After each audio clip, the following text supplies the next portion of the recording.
back to Euphoria. Are we having another Nate episode? Because I'm not really a fan of that. But he could just feel it. No. No, that cannot be his storyline for this season. That is so irritating. It's good to see him like this, though. He deserves it. Maybe the reason he had those issues is because Maddie brought out the worst in him. I mean, that sounds like a really roundabout way of blaming Maddie for his problems. I was not expecting them to be like this into each other. I really thought that was going to be a one-time quick little fling. Yeah, Cassie's great. I like her too, but with literally anybody but him. Why are we seeing pictures of Jules? Disgusting. He wouldn't fuck his kid up the way his dad fucked him up. I highly doubt that. Does your dad work out every day? Probably. I want you to come with my tongue in your ass. Oh. He just wished that his dad would drop dead of a heart attack. I wish the same for the both of you. I wish everybody could be free of the both of you.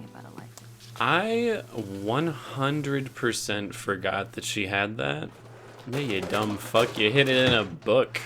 Who does that? This is tripping me out. What is going on? No, Jules can no longer be a part of this equation. Jesus. I feel like the point of that was to show just how completely unstable Nate is. Like, that was a wild way to start that. It was the first day of school after the new year. What a new year it was. I finally had it. Yeah, but you're still doing drugs, so can't really be happy for you. I completely forgot he goes to our school. I love you. I said I love you. Oh. Hey, I'm Elliot. Nice to meet you. Elliot, Sorry, huh? Okay. introductions I are love usually that name. very- Sir, how do you know Elliot? We met on New Year's. Oh shit, yeah. That was it, New Year's. Rue, you gotta get a little better at that if you're gonna Jules is my intend to keep it girlfriend. a secret. As I sort of spent the last few days hanging out with Elliot. Rue. Oh, no. Fuck. God damn it, Rue. She's not an idiot. And she literally said when Jules. she saw you in the last Since winter episode, like, formal, when did you Cassie's relapse? gone. The writer compared it to how monks take their vows of silence, and I really feel like that's my journey next year. Bitch, I don't believe a word you're saying. Kinda don't either. You able to do this and not tell anybody? God fucking damn it, I hate him. Oh, Cassie. But she never would have said yes if Maddie and Nate were still together. Still kind of screwed That up, would be regardless, unforgivable. but, you know. I don't think I've ever heard them do the score quite like this before. Because I want to talk to you. Aww. Yeah, pay attention to him. Talk to him for a little bit. Babysitting wasn't. That's so sweet. Can't donate eggs. That's fucking retarded.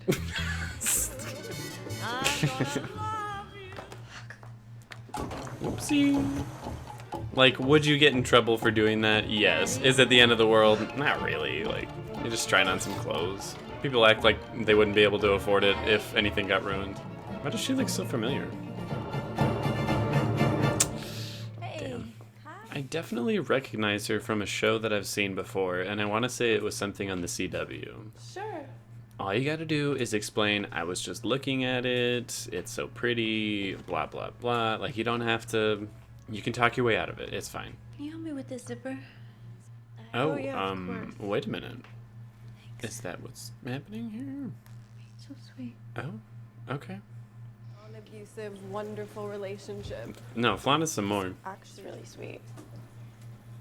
No, He what's was wrong? really sweet. What's wrong? What, is he too sweet?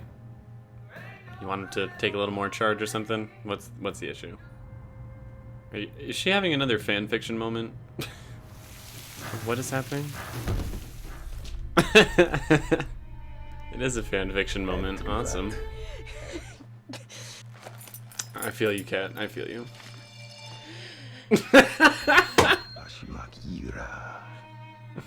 Okay. Aw. Just share some of your fantasies with him. Like, maybe he'd be really good at some of Nate that was released stuff. from the You just hospital need a to, few you days know, earlier. try it out. I think she's having a nervous breakdown. About what? I don't know, being single or something. But she'll actually kill you. She would. Damn. I'm not gonna lie, this season might be the one that makes me like Maddie a little more than Cassie, and I'm really not trying to have that happen or anything, but can Jules just be fucking happy? I can tell you have a crush on him. Would you Listen, Jules, you hooked up with another girl who you said you loved, I hope not. and you acted like that wasn't a big deal, so Sorry. should definitely not be throwing that at Rue. We should do drugs. No. Oh, I'm so nervous for Fez. Why? Why is she there? Good morning. Good morning. And the last thing Fezco needed was the cops finding Faye with Custer. Oh my gosh. Crazy. It's because the motel manager kept saying such mean things. Right. I honestly don't give a fuck. Want some of my sandwich? Fez is such a good dude. We just don't believe you. Oh, great. I'm telling the truth. Bill Greenwood involved, old family friend. Go ahead and bring him in. With everyone. Get everyone's cell phones. Bring him in. Should we do that instead? Yes. And said, like, why would you like Nate? Why would, everything about the Jacobson family. No, he wasn't. He was bluffing, and you fell for it because you're a fucking idiot. Why do you even care? I have to agree with Lexi. That was his decision. Fuck you, Cassie. That was stupid. How could Fezco be so kind to her and so violent towards Nate? Because Nate deserved it, and you deserve some kindness. He actually cared about what she had to say. Passive. Oh, she saw that too. Rue, you really need to get help. What, are you gonna tell my mom or something? Yeah, if you don't stop. Oh. She backed down. God damn it. Why does everyone treat Lexi like an afterthought? It's such fucking bullshit. Fuck. I can't tell how much she actually cares about Elliot or not. Like, is he just an outlet for, like, easy drugs and no judgment? Or, like, does she actually have a little bit of a crush on him? I feel like Jules really has a problem with this because she knows this is a drug outlet for Rue. Yeah, but she's not the one who got on the train. That is true. Still doesn't answer my question. And to answer your question, no, she's not a good influence at all. Is that like drugs are honestly the only way I could be myself? It's not true, Rue. I don't think that's true. To be honest, if my dad was still here, I'd probably still be doing this shit. Probably. We might not bring out the best in each other. I think that's unfortunately true. No, like, seriously, I'm not. Male heteronormative standard? Oh my god, are you fucking joking? She's like, shut the fuck up! Society, I feel like shit! I really feel what Kat is like saying right here though. Like, I don't give a fuck about the, you know, political correctness or anything. Like, I feel like shit, and it doesn't have anything to do with that.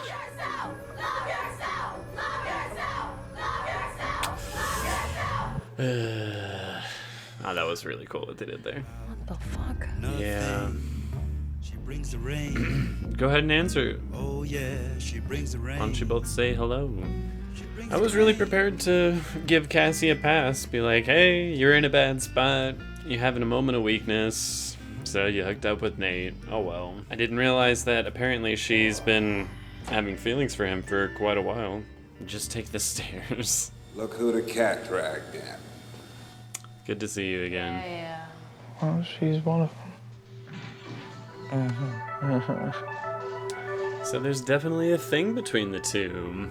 I actually didn't see that coming at all. Aww. I just think what happened between us was a mistake. You know, we never should have did what we did. Well, I actually agree with that. It was my fault too. It was both your faults, but let's go ahead and let Nate have this one, because fuck him. You need help finding anything? Stop, it's too cute. It's too cute. Oh my god, no. You know, after chasing after you, I've changed my mind. You don't know how much power you have. Last season you were talking about like how much of a whore she was and how much you don't care about her. Please don't, please, please, please. You got any spearmint gum? Ashtray, Lexi, someone. She tell you who I am? Nope.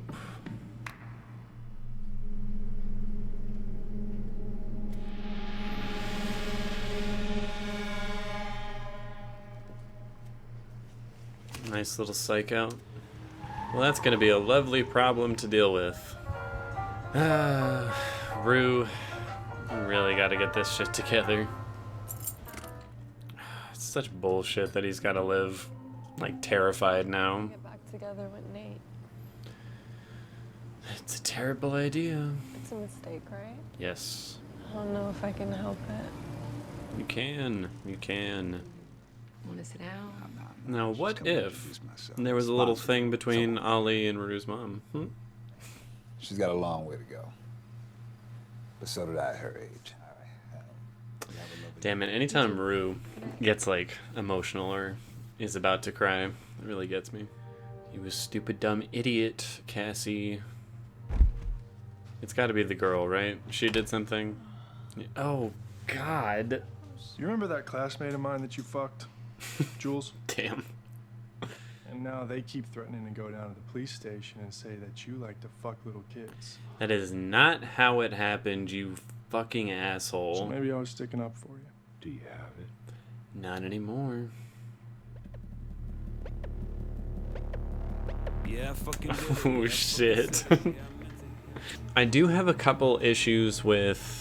Mostly, like, some of the writing seems a little weird to me. The fact that they're running with this whole thing that Cassie has actually had eyes for Nate for a long time, and Nate, like, genuinely loves and is, you know, all about Cassie now. I don't know. It seems the way they're writing this is like it was somehow hinted at in the first season, and it seems very apparent to me that this is a, you know, a new idea that they decided to do for this season. Everything going on with Rue is honestly, it's very frustrating, but it is realistic for the character. But she's currently in a spot where I'm like, something is gonna have to happen to, you know, push her one way or the other. Because she's currently, you know, going to school, doing drugs, dating Jules, and her mom doesn't know that she's doing drugs again. So something is going to have to shake that up, otherwise she's just going to continue to do that for, you know, every episode for the rest of the season, which would be extremely boring. Her seemingly having a crush on Elliot is interesting, but considering like how complicated the whole situation with Jules is already, I don't know if I needed the added like love triangle aspect to the whole thing. I find it really weird that Jules is like, oh, you have a crush on him and it makes me feel bad. Like, I personally think she is aware that he is part of the drug problem for her, and that's why she's so upset. But they never clarified that in the episode, so as of now, the only official reasoning is she's jealous, which I'm like, that doesn't make any sense, because in the finale of the last season, you were hooking up with a different person and openly talking about it to Rue, like it's not a big deal. So either they're completely forgetting that, or like I said, she's lying and the real issue is the drugs. Kat's storyline is probably the most relatable, in my opinion. I think a lot of people can agree that they've been in a relationship where, on paper, you know, everything is perfect. They're really sweet and nice and care about you, but there's no passion, there's no interest to it all, really.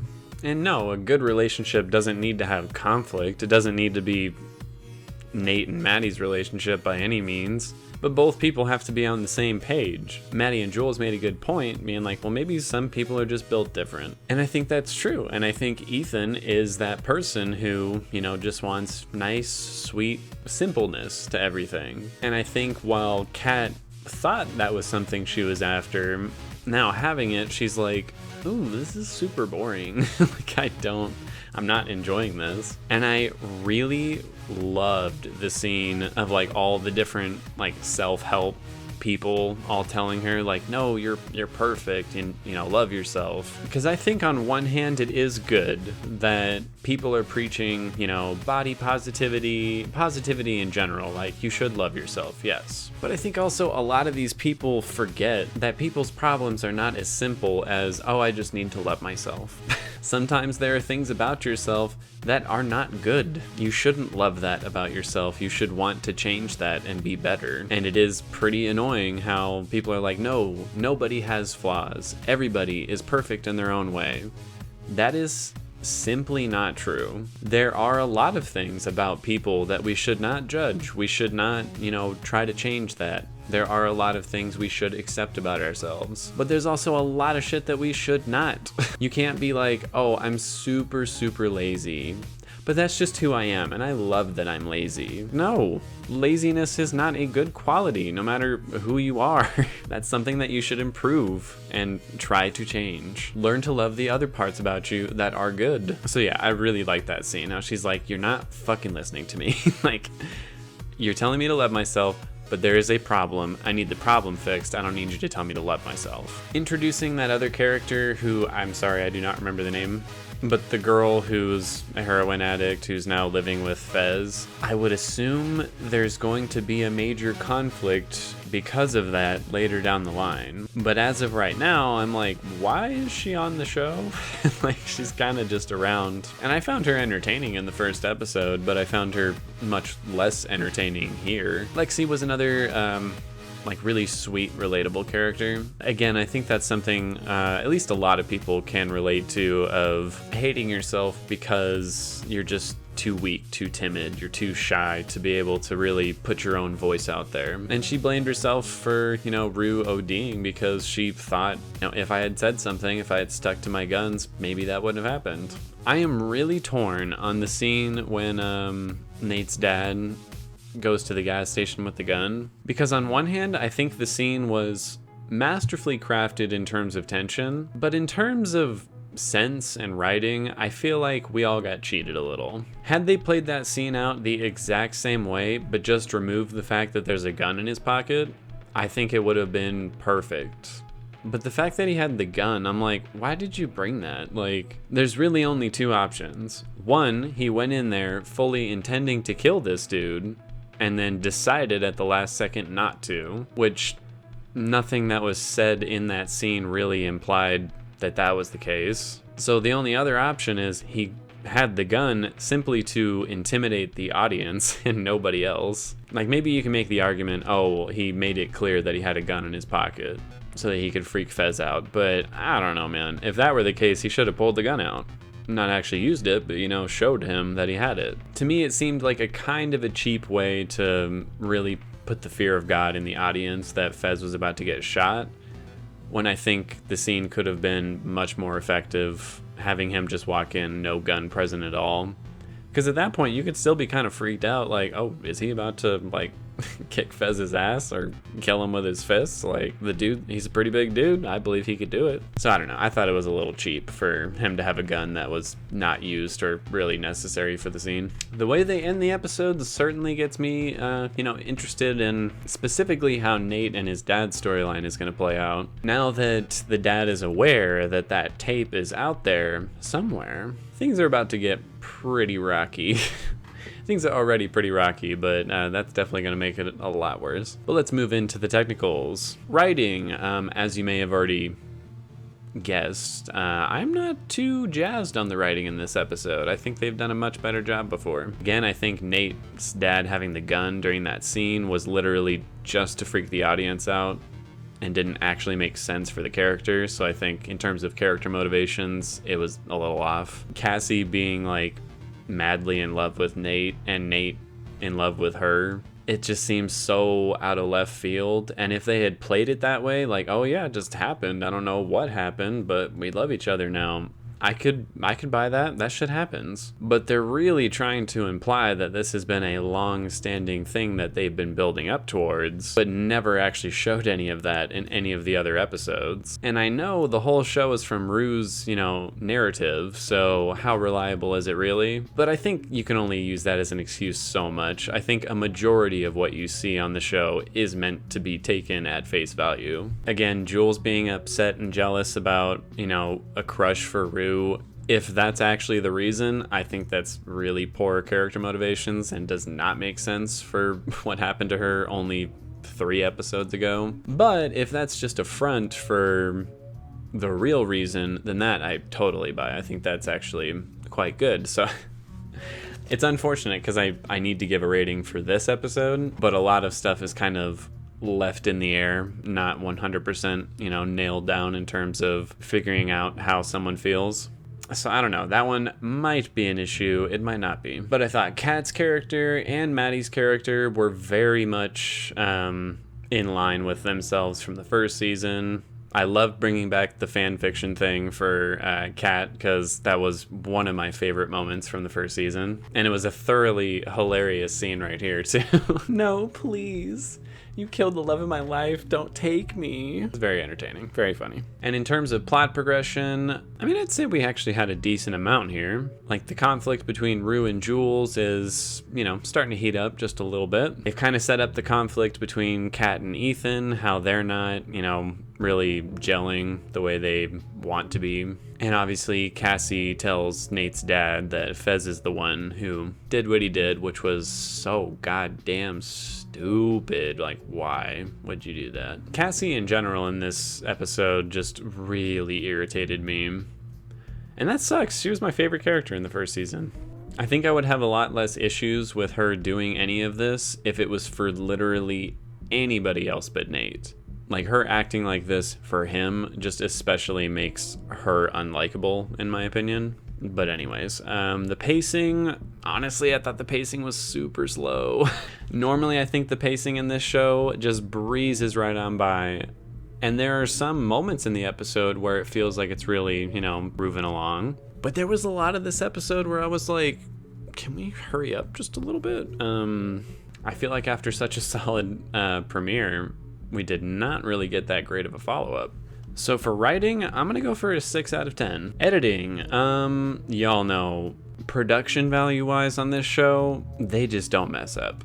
Because the editing was very, very good. There were some really artistic and cool edits during like the more surrealistic montages. There's a lot of implied actions through edits, which I think is also very creative and not always the way, people do things. Like one edit I really liked was Lexi, when she saw her dad stealing all the silver in her house.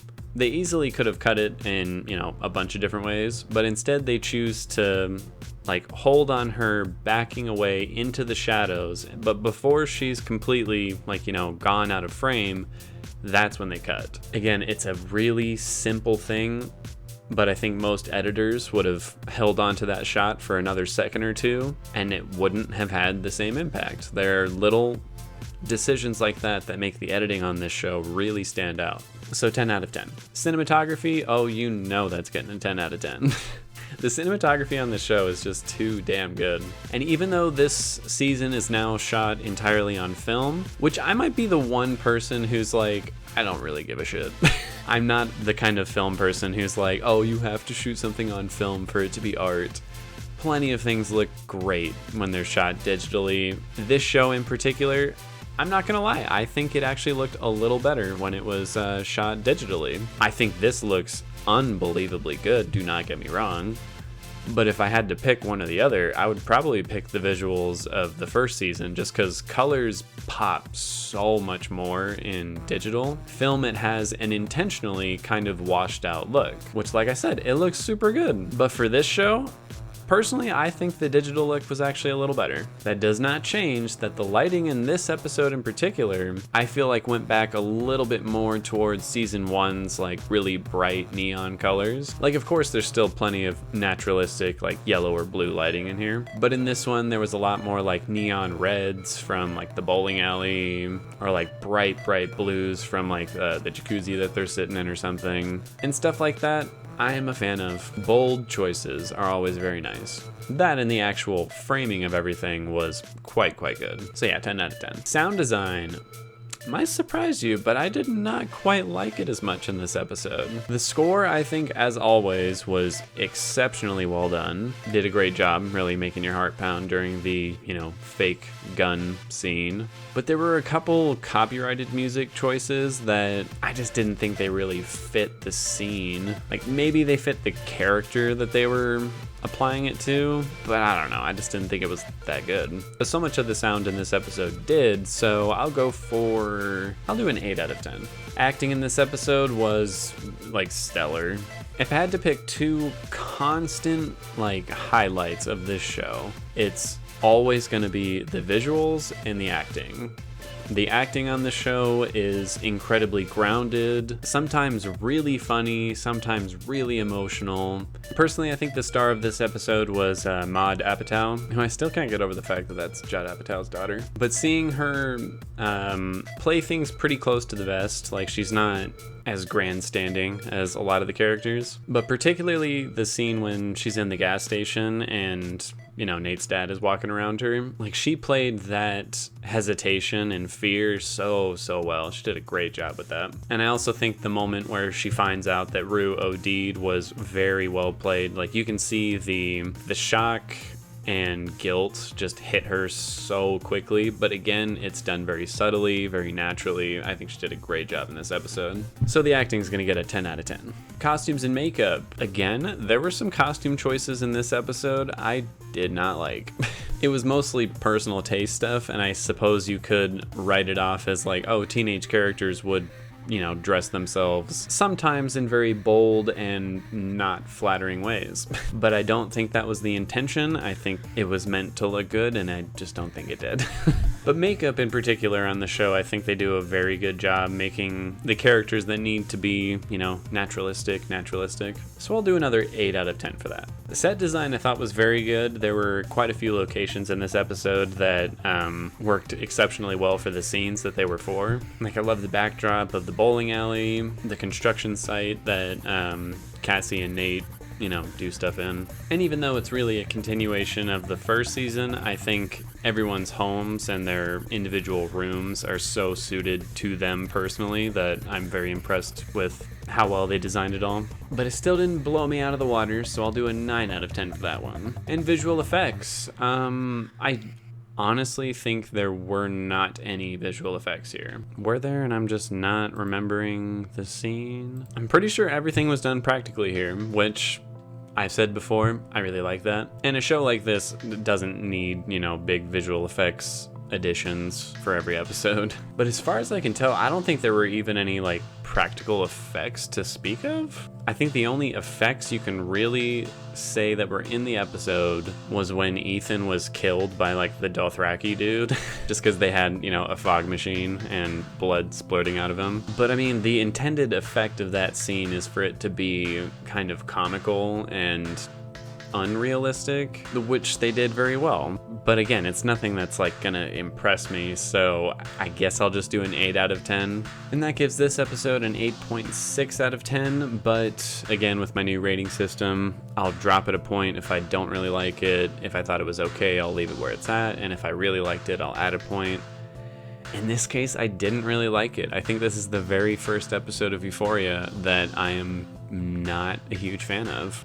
So I'm gonna have to drop it down to a 7.6 out of 10. In my opinion, probably the worst episode of Euphoria. That still makes it really, really good. Like, don't get me wrong, I am Very excited for the next episode and the rest of the season. I didn't hate this or anything, but considering how strong of a season premiere that we got, I feel like this was not the greatest follow-up. And in comparison, in season 1 for the second episode, even though it was a Nate-centered episode, I thought it was so good. So yeah, this was a bit of a downgrade for me.